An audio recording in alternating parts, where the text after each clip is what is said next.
100% ലേമനാണ്. സാധാരണ മനുഷ്യരുടെ ദൈവാനുഭവമാണ് ഉടമ്പടി ലക്ഷ്യം വെക്കുന്നത്. അത് അനുഭവ ദൈവവിജ്ഞാനീയമാണ്. ആ ശാഖ അനുഭവ ദൈവവിജ്ഞാനീയം.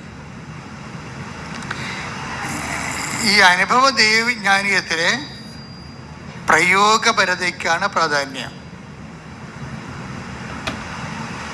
ഉടമ്പടിയിലെ പ്രയോഗപരതയ്ക്ക് കുറേ മാധ്യമങ്ങൾ തന്നിട്ടുണ്ട്.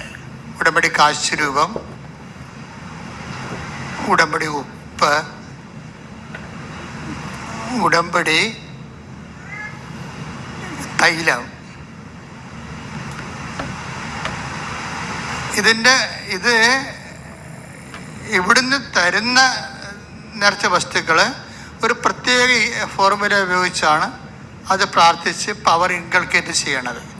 നിങ്ങൾ പവർ റിലീസ് ചെയ്യണതുണ്ട്. നമുക്ക് ഈ ഉടമ്പടി വർക്ക് ചെയ്യണത് പവർ ഇൻകൾക്കേഷൻ, പവർ റിലീസിങ് 2 രീതിയിലാണ്. പവർ റിലീസിങ് എന്ന് വെച്ച് കഴിഞ്ഞാൽ എല്ലാത്തിൻ്റെയും ദാനങ്ങൾ വാക്കായി ശക്തിയായി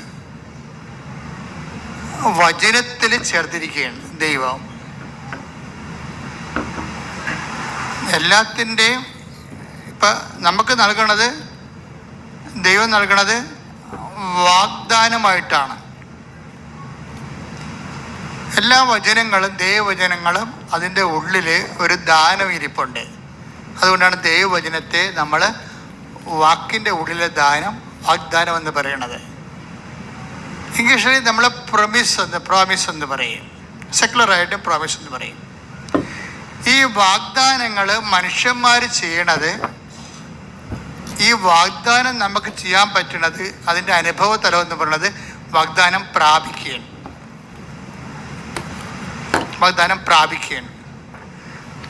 വാക്കിൻ്റെ ഉള്ളിൽ പ്രൈം ആയിട്ടുള്ള ഒരു ദാനമെന്ന് പറയുന്നത് ക്രിസ്തുവാണ്. എല്ലാ വാക്കിലും ക്രിസ്തു ശക്തിയായിട്ടുണ്ട്. ഈ ക്രിസ്തുവിനെ പുൾ ഔട്ട് ചെയ്യാൻ വേണ്ടി ആധ്യാത്മിക ജീവിതത്തിൽ നമ്മൾ 4 മാർഗങ്ങൾ ഉപയോഗിക്കും. ഒന്ന് വിശ്വാസം, രണ്ടാമത്തത് പ്രത്യാശ, പിന്നെ ദൈവസ്നേഹം, പിന്നെ ഭയങ്കര ടഫ് ഹെവി ഡ്യൂട്ടി ആയിട്ടുള്ള വിഷയമാണെങ്കിൽ നമ്മൾ സമർപ്പണം ഉപയോഗിക്കും. ക്രിസ്തുവൊക്കെ അവസാനം ഉപയോഗിച്ച സമർപ്പണമാണ്. മരണത്തിൻ്റെ മുഖത്ത് ഇനി ഭൗതികമായി റെസിസ്റ്റ് ചെയ്തിട്ട് കാര്യമില്ല എന്ന് കണ്ട സമയത്ത് ഈശോ പറഞ്ഞു, ഐ കമൺ മൈ സ്പിരിറ്റ് എന്ന് പറയാം. സമർപ്പണം 4-മത്തത് വിശ്വാസ ജീവിതത്തിൻ്റെ 4-മത്തെ മുറയാണത്. ഇതിലെല്ലാം കൂടി വരണത് ഈ വിശ്വാസത്തിലൂടെ അത് പ്രഖ്യാപിക്കുമ്പോൾ, പ്രത്യാശ പ്രഖ്യാപിക്കുമ്പോൾ, ദൈവസ്നേഹം പ്രഖ്യാപിക്കുമ്പോൾ, സമർപ്പണം പ്രഖ്യാപിക്കുമ്പോൾ, അതെല്ലാം ഒരു മെത്തേഡാണ്. എന്തിനാണ്? ഈ വാഗ്ദാനത്തെ പുൾ ഔട്ട് ചെയ്യാൻ. പ്രോമിസ് എന്ന വാക്കിന് പോലും ലത്തീനിൽ പ്രമിത്തരെ എന്നാണ് പറയുന്നത്. പ്രമിത്തരെ, that means to pull out, പുറത്തെടുക്കുക. ഉടമ്പടി വാഗ്ദാനങ്ങളെ പുറത്തെടുക്കുന്ന പദ്ധതി പ്രയോഗമാണ്.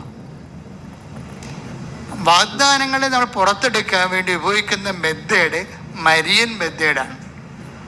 എന്താണ്? ചൊല്ലുകയല്ല, ചെയ്യുക. അവൻ പറയണത് പോലെ ചെയ്യുക.